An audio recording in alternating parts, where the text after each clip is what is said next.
Bonjour à tous. Imaginez un peu. Un conflit qui dure depuis un demi-siècle, une situation bloquée, presque figée dans le temps. Eh bien, aujourd'hui, on va voir comment ce conflit, celui du Sahara marocain, a connu un tournant absolument décisif. C'est un véritable basculement historique et on va décortiquer ça ensemble.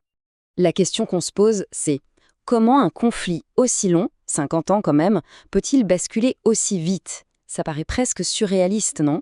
50 ans de tension, de drame, de statu quo, et puis tout change. Alors comment c'est possible?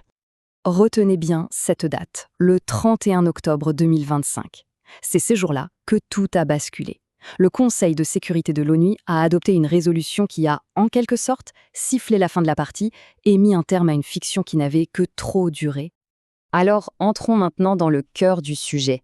Comment est-ce que cette résolution a concrètement mis fin à ce qu'on peut appeler le rêve séparatiste? C'est ce qu'on va voir tout de suite. Et voilà le point absolument central. La décision de l'ONU est limpide, sans aucune ambiguïté. Il n'y a plus qu'une seule et unique option sur la table.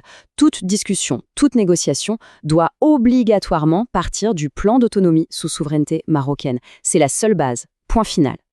Mais pour bien comprendre l'onde de choc de cette décision, il faut faire un petit retour en arrière. C'est essentiel pour saisir tous les enjeux.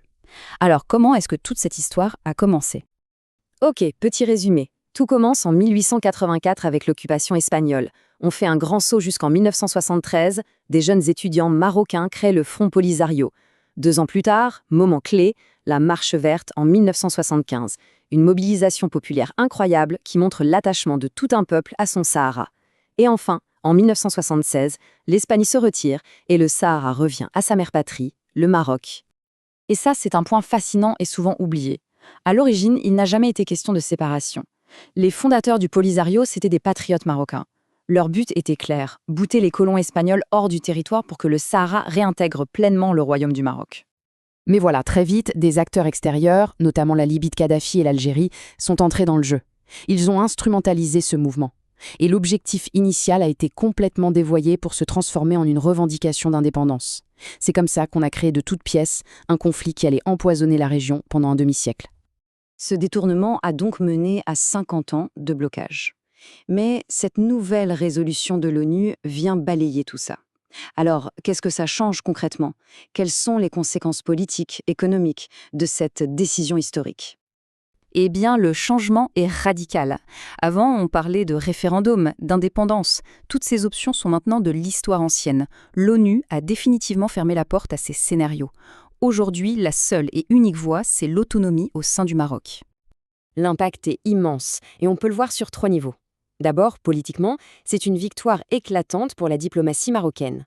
Ensuite, l'influence de l'Algérie sur ce dossier se retrouve, de fait, considérablement affaiblie. Et enfin, économiquement, cela ouvre la voie à des investissements internationaux massifs et surtout sécurisés dans la région. Face à cette nouvelle réalité, la réaction du Maroc était bien sûr très attendue, et elle est venue à travers un discours du roi Mohamed VI juste après la résolution. Un discours qui a vraiment donné le ton pour l'avenir. Loin de crier victoire, le roi a choisi un message de sagesse et d'apaisement. Il n'y a ni vainqueur ni vaincu. C'est une phrase extrêmement forte. C'est un appel au rassemblement, à tourner la page ensemble pour construire l'avenir. Et pour que les choses soient bien claires, le roi a ajouté sa garantie personnelle.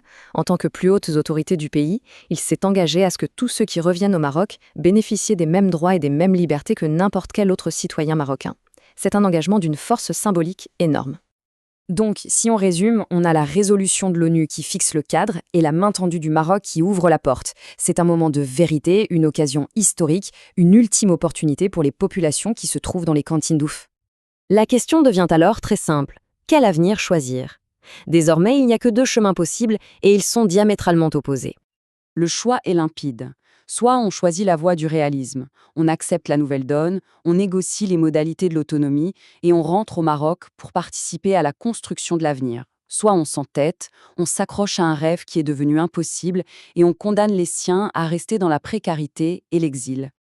Ces mots, prononcés par le fondateur même du Polisario, El Wali Mustafa Sayed, résonnent aujourd'hui d'une façon terrible. Il avait compris qu'il était devenu le pion d'intérêts étrangers et il avait eu ce moment de lucidité tragique.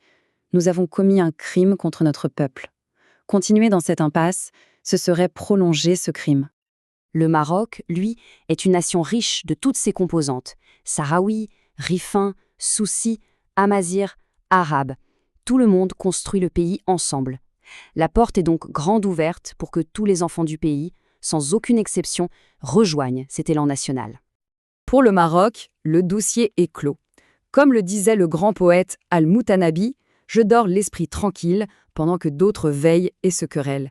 La sérénité est du côté de celui dont le droit a été reconnu. » Pour faire simple, la fiction est terminée, la légalité internationale a parlé.